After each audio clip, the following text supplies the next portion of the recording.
পাটুরিয়া দৌলদিয়া ঘাটের পন্টুনের সীমানা স্লিপারের উচ্চতা কম ও রেলিং না থাকায় চরম ঝুঁকি নিয়ে প্রতিদিন ফেরিতে ওঠানামা করছে যানবাহন।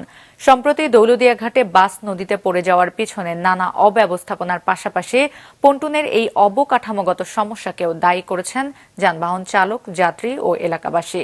রাজবাড়ী প্রতিনিধি ইমরান হোসেন মনিমের পাঠানো তথ্য, চিত্রের ডেস্ক রিপোর্ট। দেশের দক্ষিণ পশ্চিমাঞ্চলের ২১ জেলার প্রবেশদ্বার পাটুরিয়া দৌলতদিয়া ঘাট। পদ্মা সেতু হওয়ায় বর্তমানে বছরের অন্যান্য সময় ওই রুটে চলাচলকারী যানবাহনের চাপ কম থাকলেও ঈদের আগে ও পরে তা বেড়ে যায় কয়েক গুণ। প্রতিনিয়ত চরম ঝুঁকি নিয়ে পন্টুন পেরিয়ে ফেরিতে ওঠানামা করে সেসব যানবাহন।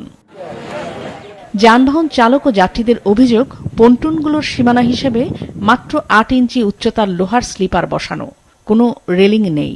এতে স্টিয়ারিং সমস্যায় ছোট বড় যে কোনো যানবাহনই নদীতে পড়ে বড় ধরনের দুর্ঘটনার আশঙ্কা রয়েছে। শুধু তাই নয়, পন্টুনে ওঠার রাস্তাটিও অপ্রশস্ত এবং প্রয়োজনের চেয়ে বেশি ঢালু। সমস্যাগুলো না থাকলে সম্প্রতি পদ্মায় বাসডুবির ভয়াবহ দুর্ঘটনা হতো না বলে মনে করেন স্থানীয়রা। গাড়িটা যখন সরাসরি চলে আসে, এটা কোনো দিকে টার্নিং নেওয়ার আগেই গাড়িটা সোজা পড়ে গেছে। যদি এই হাইটটা একটু বড় থাকতো তাহলে দেখা যাইতো এই দুর্ঘটনাটা ঘটতো না। এই রেলিংটা 2 থেকে 3 ফিট উচ্চতা হওয়া দরকার, তা না হলে ভবিষ্যতে এই দুর্ঘটনা আরো বাড়তে পারে।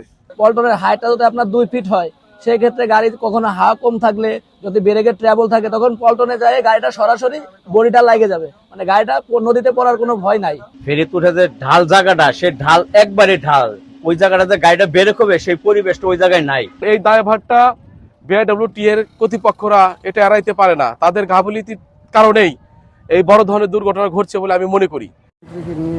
পন্টুনগুলোর সীমানার উচ্চতা বাড়ানোর পাশাপাশি রেলিং তৈরির প্রয়োজনীয়তার বিষয়টি স্বীকার করেছে সংশ্লিষ্ট কর্তৃপক্ষ। এ বিষয়ে সংশ্লিষ্ট দপ্তরে এরই মধ্যে চাহিদাপত্র দেওয়া হয়েছে।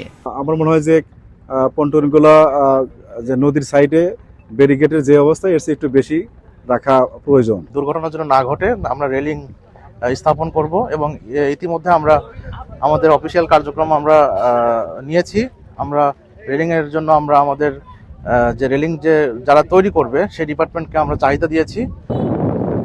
পাটুরিয়া দৌলতদিয়া নৌরুটে বর্তমানে মোট ঘাট রয়েছে ৮টি। এর মধ্যে দৌলতদিয়ায় একটি ঘাট বন্ধ রয়েছে সাম্প্রতিক দুর্ঘটনার কারণে এবং আরেকটি বন্ধ পদ্মার পানির স্তর কম থাকায়। মাছরাঙা নিউজ ডেস্ক।